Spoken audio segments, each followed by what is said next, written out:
Bismillahirrahmanirrahim, and a very good morning to all of you. My name is Ishaq Muhammad, your course instructor for the subject of business and technical writing. जिस तरह आप लोग screen पर देख सकते हैं इन etymology of the word ऐसे, चूँकि आज का हमारा टॉपिक जो है आज का जो हमारा टॉपिक है दैट इज ऐसे and its etymology and what are the various thoughts of the various people regarding an essay, और साथ ही साथ में जो है what are the various types of an essay or how to compile a good essay, यानी कि what are the various techniques which are required to compile a good essay. आज का जो हमारा टॉपिक है डियर स्टूडेंट्स वो है essay, मजमून. अब जो टॉपिक को लेके इसमें सबसे पहले rather to talk about an essay, first of all I will talk about an etymology and I will talk about the various concepts of the various people regarding an essay, right? And apart from that, what is the perfect definition of an essay and what are the various components and what are the various techniques which are required. तो ये सारी चीज़ें आज की class में हम discuss करेंगे. तो सबसे पहले डियर स्टूडेंट्स आप लोग स्क्रीन पर देख लें कि एटमोलॉजी क्या है. What is the etymology of the word ऐसे.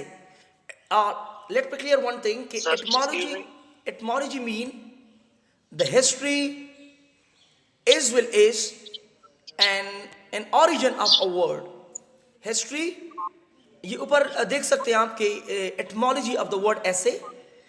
तो एटमोलॉजी का मतलब है history is will is in origin of a word, कि ये वर्ड जो है from where we got this term. Etymology mean the history is will is in origin of a word. जिस तरह आप लोग पढ़ते हैं कि बायो का वर्ड यहाँ से आया है, कंप्यूटर का वर्ड यहाँ से आया, लेटर से आया, ग्रीक से आया, सेम इज द केस. ऐसे का भी एक हमारे पास एटमोलॉजी है, एक बैकग्राउंड है. इस वर्ड का जो बैकग्राउंड है, we got this term from French language for the very first time. अब बहुत सारे लोग कहते हैं कि भाई ये वर्ड फ्रेंच से आया है, लेकिन फ्रेंच में एक वर्ड है वो है एसियर. बाद लोग कहते हैं कि ये एसियर है और बाद लोग कहते हैं यहाँ पे जो आपको वर्ड देखने को मिल रहा है एसआई. तो ये दो वर्ड्स हैं जिससे आप कह सकते हैं कि ये वर्ड हमें यहाँ से मिला है. ठीक है. तो एटमोलॉजी का मतलब है कि भाई कहाँ से ये वर्ड हमें कहाँ से ये वर्ड हमें मिला है. तो etymology of this word is कि ये वर्ड सबसे पहले फ्रेंच लैंग्वेज से डिराइव्ड हुआ है और वो वर्ड है SIR एन एसियर, ESSAYER एसियर. और इसका मतलब है ट्रायल, और I must say to make an attempt. अब इस वर्ड को सबसे पहले this word was used in the context of कि भाई essay is actually an attempt of writing. Essay is a kind of, you can say, is a trial writing. Essay is a kind of to make an attempt, right? To make an effort. That was an essay for the very first time.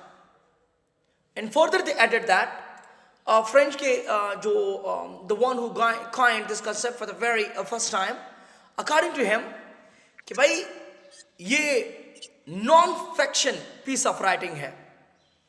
Non fiction piece of writing का मतलब है कि realistic writing है.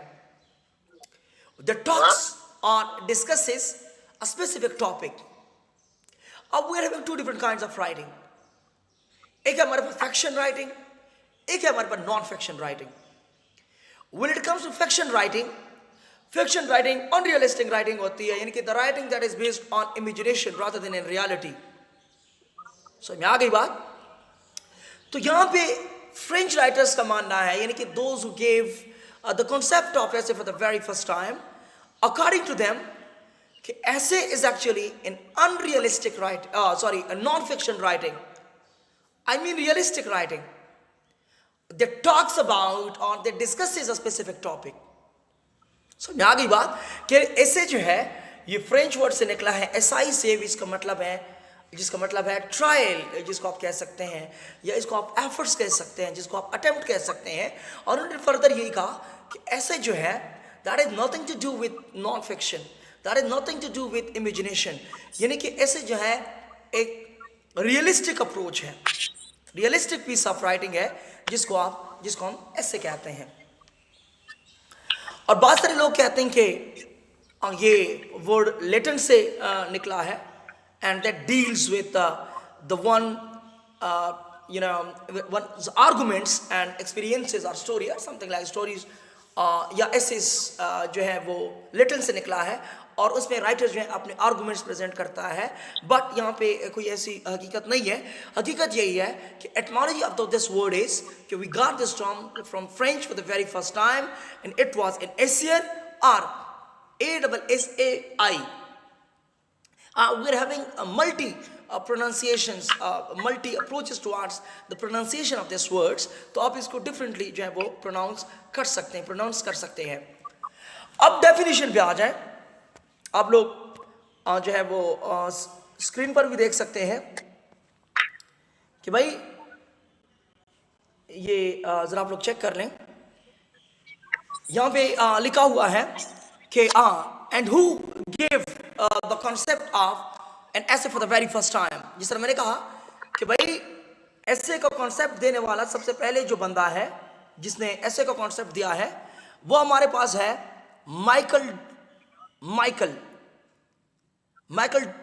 D मोंटेग्ने of 1553। he was a French writer।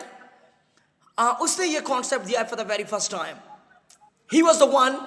अगर आप लोगों से कोई सवाल पूछ लें कि भाई yes we got this term from French language, but who was the first one who coined this concept, who coined this word, तो वो आप लोगों का जवाब होना चाहिए कि Michael de Montaigne was the first one who coined this term for the very first time.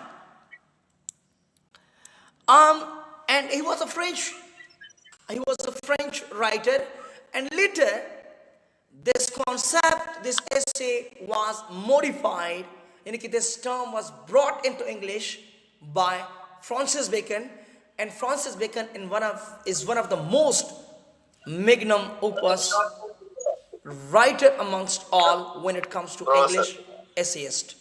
बात जब इंग्लिश एसियस्ट की आते, पहले मोंटेग्ने थे जिन्होंने सबसे पहले ये कॉन्सेप्ट दिया है, उसके बाद इंग्लिश में ये कॉन्सेप्ट कौन लेकर आया है तो वो not but other than Francis Bacon है।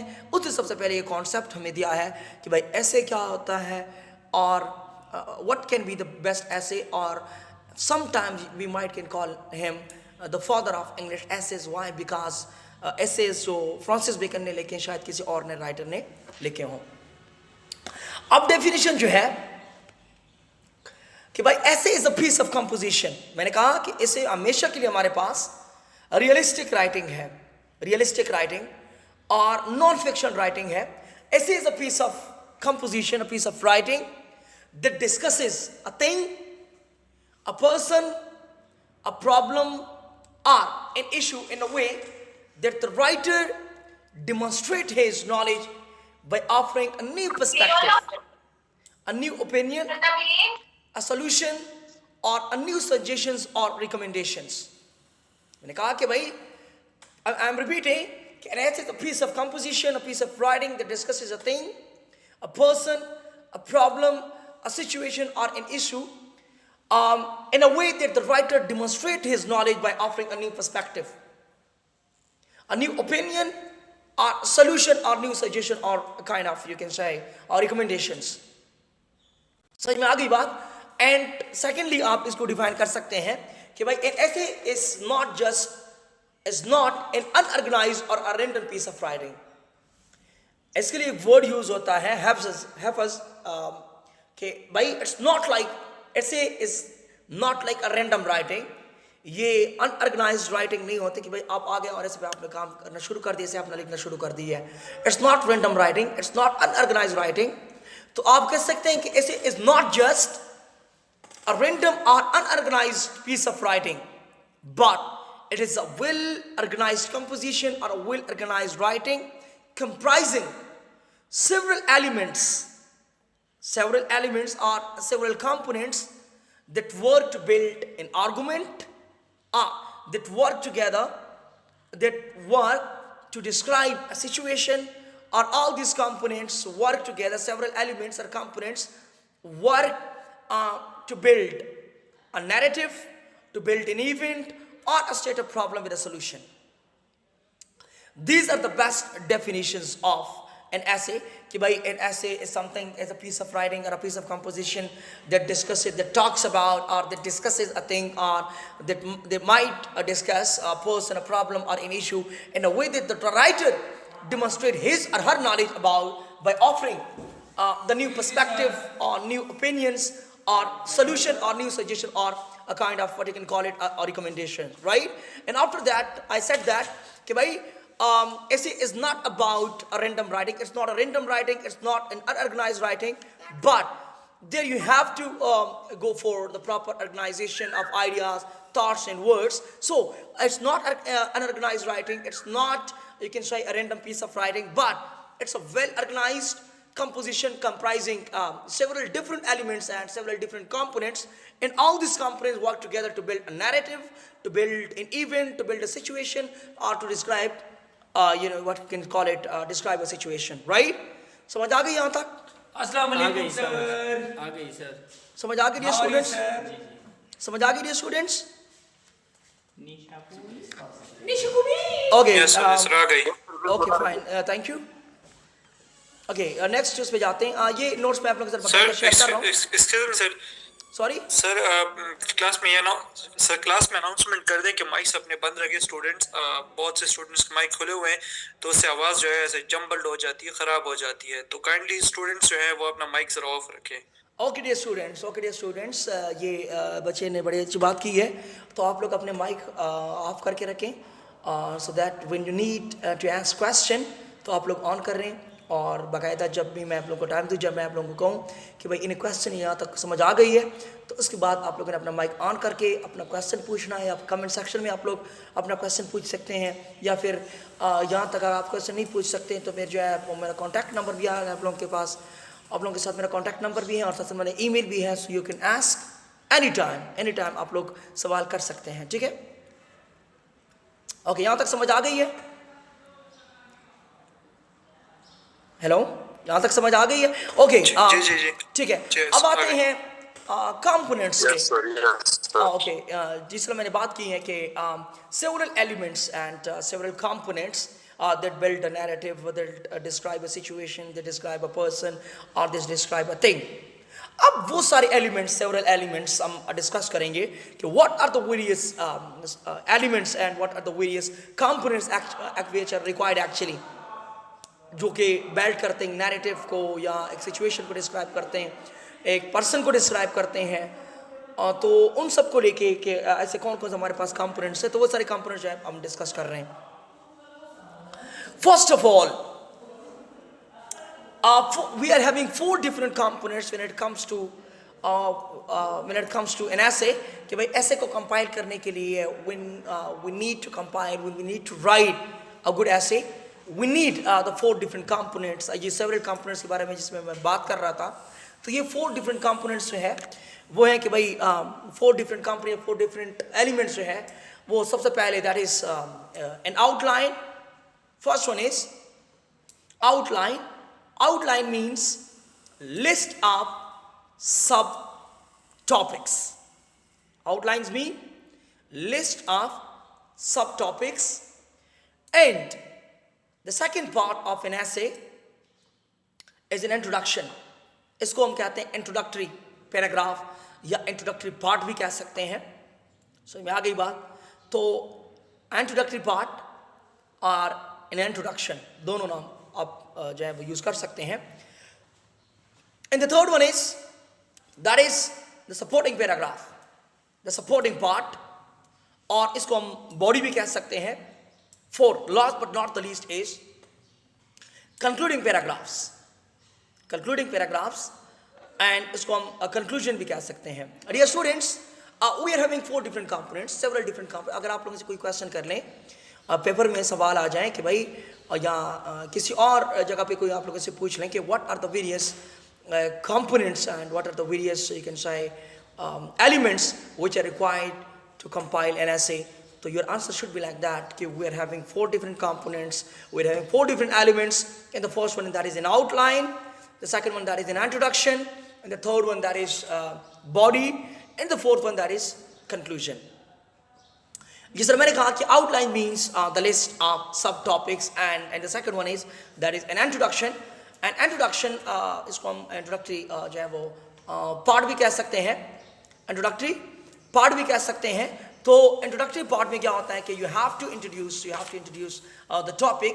And the third one, जिस तरह I said that we are having the third part or the third element of an essay, of a good essay, that is supporting paragraphs or supporting paragraphs, जिसको हम simply body कहते हैं. And body you have to there will be the several paragraphs, and all these paragraphs will support the main topic. और उसमें suggestions भी हो सकते हैं, उसमें examples भी हो सकते हैं, उसमें explanations भी हो सकते हैं, उसमें arguments भी हो सकते हैं. तो all these arguments and all these explanations and examples and suggestions will support your introductory paragraph, your introductory part. And the fourth one, that is a conclusion. And there again there will be several paragraphs, and all these paragraphs will support your in all that conclusion जो है. इसमें ऐसे हमारे पास कई paragraph होते हैं, और ये सारे पैराग्राफ जो है सपोर्ट करते हैं, अगेन कंक्लूड करते हैं जो ऊपर आपने लिखा होता है. इन सब कुछ को कंक्लूड करने के लिए हमारे पास जो है वो ये चीज़ें कंक्लूजन जो है वो यूज़ होता है. अब आते हैं एक्सप्लेनेशन पे कि आउटलाइंस किसे कहते हैं, और आउटलाइन से हमें हाउ कैन वी मेक और ऐसे effective by using in outlines. सबसे पहले आप लोगों को आउटलाइंस के बारे में पता होना चाहिए कि आउटलाइन है क्या बेसिकली. जिस तरह मैंने पहले बात की है कि outline is a list of sub topics of the main topic. Sub topics of the main topics हम क्या कहते हैं, आउटलाइन कहते हैं.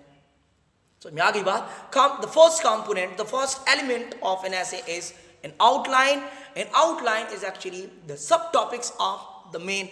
An outline is the list of subtopics of the main topics. So में आ गई बात. Main topic of what? Main topic of an essay. आपका जो essay है और उस essay में जो subtopics आते हैं उसको हम क्या कहते हैं, उसको हम outlines कहते हैं. और outline जो है, it is actually a plan of an essay, where a student or we a writer, where an essayist indicates that indicate what does he or she write, and in which paragraph does he write certain facts, certain arguments or details, etc.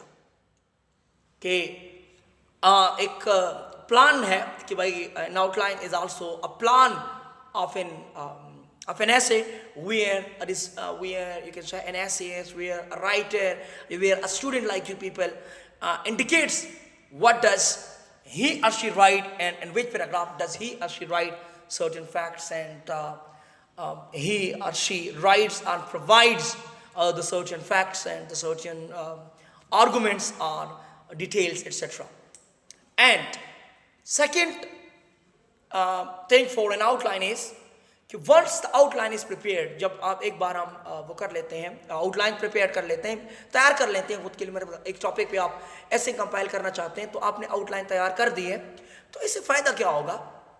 Writer जो होता है, the writer becomes comfortable to write an essay, he remains organized and focused whenever the essayist or the writer or the student writes or compiles the outline or prepares an outline. For example, if I compiled or prepared an outlines for myself, then I will feel quite comfortable to write an essay. Outline मैंने तैयार कर दी है, so I have done with the first part, with the first component, with the first element of an essay. इसका फायदा यही है कि भाई अगर if you want to compile an essay, if you want to write an essay, you should prepare an outline for yourself. अगर आपने prepare कर ही दी है, तैयार कर ही ली है, तो इससे फायदा क्या होगा? Then after compilation of when you prepared the outline for yourself before writing an essay, while writing an essay you will feel quite comfortable. आप बहुत comfortable होंगे, आप, तो इसका ये फ़ायदा होता है कि भाई आप कंफर्टेबल होते हैं किस चीज़ के लिए, to write an essay, and आपके जो आइडियाज़ होते हैं, and throughout you remain organised and focused.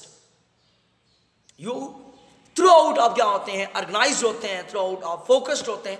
तो that is the second thing for outlines कि भाई क्या फ़ायदा है कि अगर हम एक ऐसा अटेम्प्ट करने के लिए तो क्या चीज़ हमारे पे लिए रिक्वायर्ड है। That is the first one, that is an outline. Outline आप लोगों को पता है कि आउटलाइन किसे कहते हैं और आउटलाइन का फ़ायदा क्या है। तो पहला फ़ायदा मैंने ही बता दिया है कि अगर जो ही आप ऐसे लिखने से पहले आप खुद के लिए आउटलाइन प्रिपेयर कर लेते हैं, उसके बाद you feel quite comfortable and आप कहते हैं you stay focused and you remain focused and organised.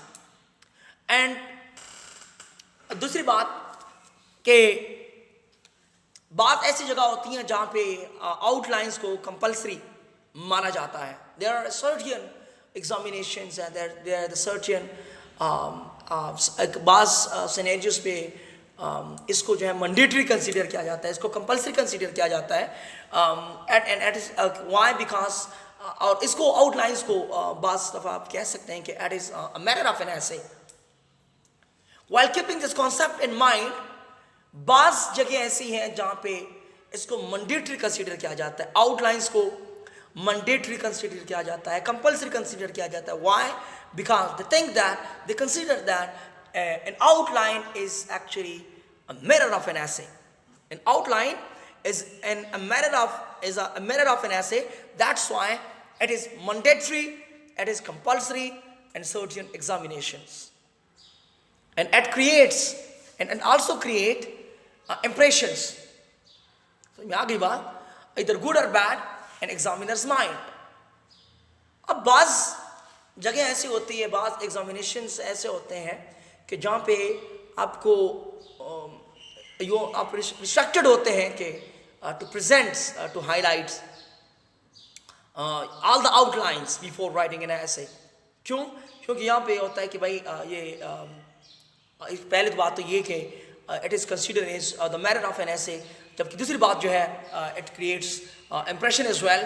अब ये डिपेंड करता है examiner, the one who is evaluator जो है, the one who is evaluating and the one who is assessing, the one who is examining your essay. अब examiner जो होता है उसके mind पे depend करता है, the one who is evaluating, the one who is assessing your essay now depends upon the examiner's mind कि अब ये essay के जो outlines होते हैं, ये दो concepts, दो approaches हैं, either it will have a good impression or either it will have a bad impression. Again I am repeating कि भाई ये डिपेंड करता है एग्जामिनर के माइंड पे कि भाई वो कंसीडर करता है एज कि भाई आपके जो आउटलाइंस हैं is it relevant according to the topic और नॉट। अब ये डिपेंड करता है एग्जामिनर्स के माइंड पे कि आपके जो आउटलाइंस हैं तो ये उसको किस उसमें लेते हैं कि भाई ये गुड है और बैड है। अच्छा, अब हमारे पास वी आर हैविंग बात जब की जाए आउटलाइंस की, तो अगेन हमारे पास आउटलाइंस जो होते हैं वो two forms, we are having two different forms of outlines. The first one is simple outline, the first one is simple outline while the second one is extended outlines. The first one is simple and the second one is extended. Ab simple outline means introduction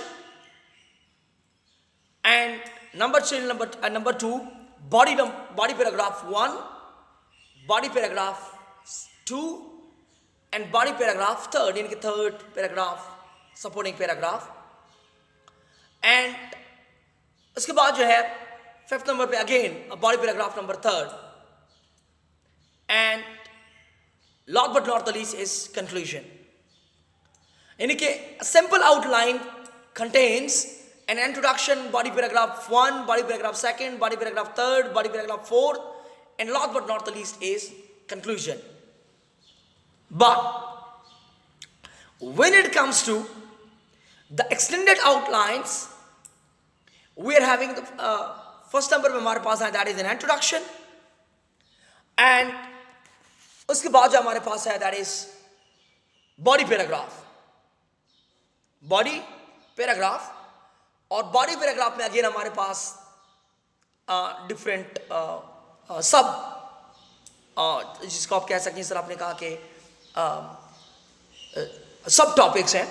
body paragraph 1.1 and B body paragraph 1.1 again, and C पे again हमारे पास, यानी कि body paragraph में simple में हमारे पास paragraph number 1 और उसके बाद paragraph number 2, body paragraph number 3। लेकिन यहाँ पे बॉडी पैराग्राफ 1, उसके बाद बॉडी पैराग्राफ 1.1, उसके बाद बॉडी पैराग्राफ 1.1 अगेन, उसके बाद सी में फिर से हमारे पास बॉडी पैराग्राफ 1.1।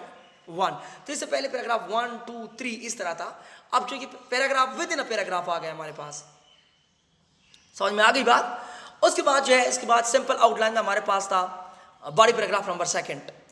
अगेन यहाँ हमारे पास है बॉडी पैराग्राफ नंबर 2, लेकिन यहाँ पे आउटलाइंस को आप एक्सटेंड करते हैं, that's why it is called an extended outlines कि बॉडी पैराग्राफ नंबर 2, एंड उसके बाद फिर से जो है सब सेक्शंस आ जाते हैं कि ABC फॉर्म में, कि इससे पहले बॉडी पैराग्राफ नंबर 2 था बस, बॉडी पैराग्राफ नंबर 3 था बस। लेकिन यहाँ पे क्या है कि body paragraph number 2.1, body paragraph number 2.1 again, and body paragraph 2.1 again, यानी कि सब सेक्शंस यहाँ पे आ जाते हैं। और उसमें यहाँ पे हमारे पास क्या था कि नंबर 4 पे अगेन हुआ हमारे पास बॉडी पैराग्राफ नंबर 3 था, बॉडी पैराग्राफ नंबर 3। अब यहाँ पे बॉडी पैराग्राफ नंबर 3 अगेन हमारे पास फ्यू सेक्शंस आ गए, body paragraph section A, body paragraph section B, and body paragraph section C. तो अगेन उसमें जो हमारे पास उसमें बॉडी पैराग्राफ 3 पैराग्राफ में अगेन हमारे पास 3 डिफरेंट सेक्शंस आ गए। इसी तरह बॉडी पैराग्राफ नंबर 1 में हमारे पास 3 डिफरेंट सेक्शंस थे, बॉडी पैराग्राफ नंबर 2 में हमारे पास 3 डिफरेंट सेक्शंस थे। Same is the case with the body paragraph number 3, वहाँ पे अगेन हमारे पास 3 डिफरेंट सेक्शंस हैं।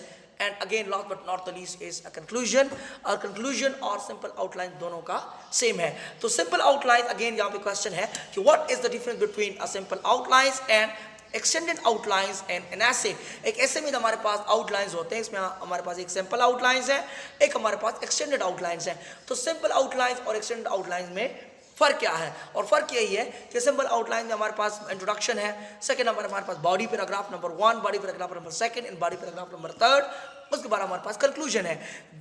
जबकि एक्सटेंडेड आउटलाइंस में हमारे पास आउटलाइंस को फर्दर एक्सटेंड किया जाता है, आउटलाइन को फर्दर जो है डिफरेंट सेक्शंस में जो है वो डिवाइड किया जाता है, जिस तरह के इंट्रोडक्शन फर्स्ट नंबर पे, और उसके बाद बॉडी पैराग्राफ सेकंड जो है नंबर 2 उसमें बॉडी पैराग्राफ है, और बॉडी पैराग्राफ नंबर 1 को अगेन 3 डिफरेंट सेक्शंस में डिवाइड किया जाता है, section A, B and C। उसके बाद बॉडी पैराग्राफ नंबर 2 उसको मजीद पे से 3 डिफरेंट फॉर्म्स 3 डिफरेंट सेक्शंस में अगेन सेक्शंस में जो है वो इसको एक्सटेंड किया जाता है।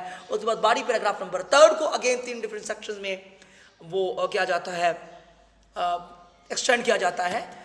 और फोर्थ जो है again last but not the least यहाँ पे आउटलाइंस में इंट्रोडक्शन, आउटलाइंस सिंपल आउटलाइंस और एक्सटेंडेड आउटलाइंस में introduction and conclusion remain the same, but यहाँ पे लेकिन बॉडी पर 3 डिफरेंट पैराग्राफ्स जो है 1, 2, 3 इसको आपने एक्सटेंड करना होता है, इसको आपने फर्दर डिवाइड करना होता है into ABC sections. Paragraph number 1, body paragraph number 1 3 different sections, body paragraph number 2 3 different sections ABC form में, ठीक है। तो that is actually the difference between a simple outline and extended outlines. Okay, अब के outlines simple outlines तो मैंने बता दी है, और उसके बाद जो है वो एक्सटेंडेड आउटलाइंस भी मैंने कह दी है। But now the question is कि how can we prepare an outlines, यानी कि what are the various steps, what are the various processes which are required for preparing an outlines। outlines को prepare करने के लिए हमारे पास कौन कौन से steps required हैं।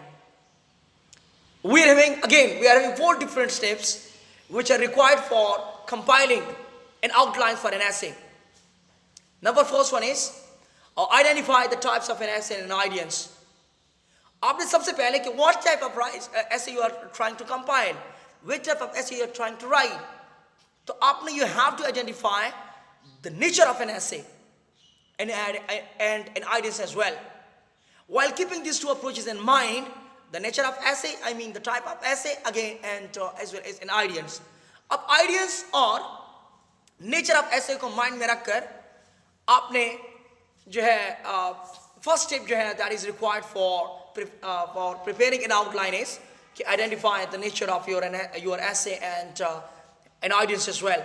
These are the two things which one should keep in mind while preparing an outline for an essay.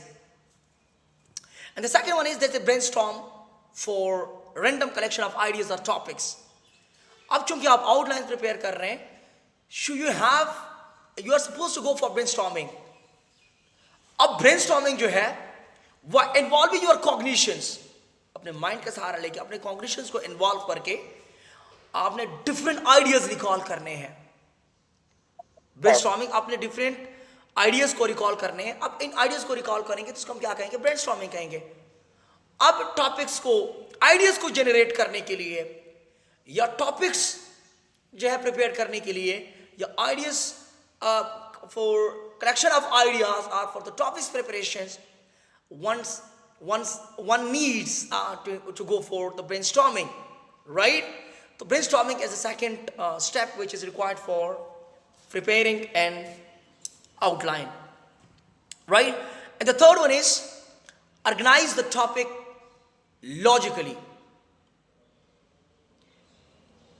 Organize the topics logically. यानी कि we have to prepare the topic that make logics. या आपके topics में जो ideas होंगे तो ideas should be interconnected with each other, और इनका आप चाहिए कि भाई outlines में हमारी ideas जो है वो well organized या topic जो हमारे logically well organized हो. And fourth one is review, and that is very much important. Last but not the least is review, और review जो है adjust and prepare a list. उसके बाद like you just identified the nature of your essay, and you identified the nature of the ideas as well, and after that you went for the brainstorming as well, and you collected different ideas and you collected different topics. And the third one is that is you just organized the topics, you just organized the idea logically as well.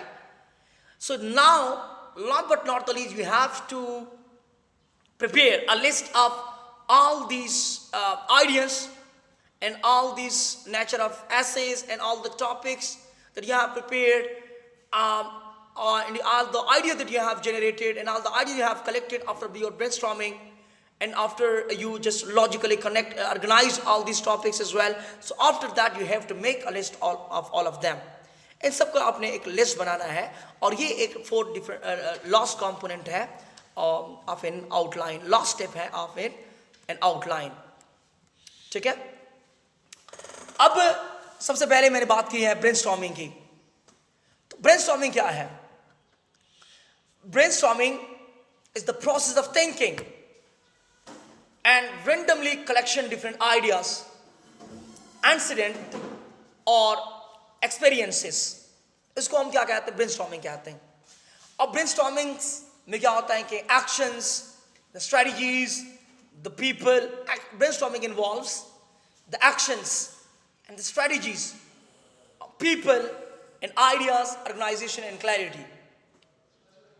While involving your mind, while involving your cognitions, while thinking, हम क्या कर जिस तरह के brain mind को कहते हैं, cognitions को कहते हैं.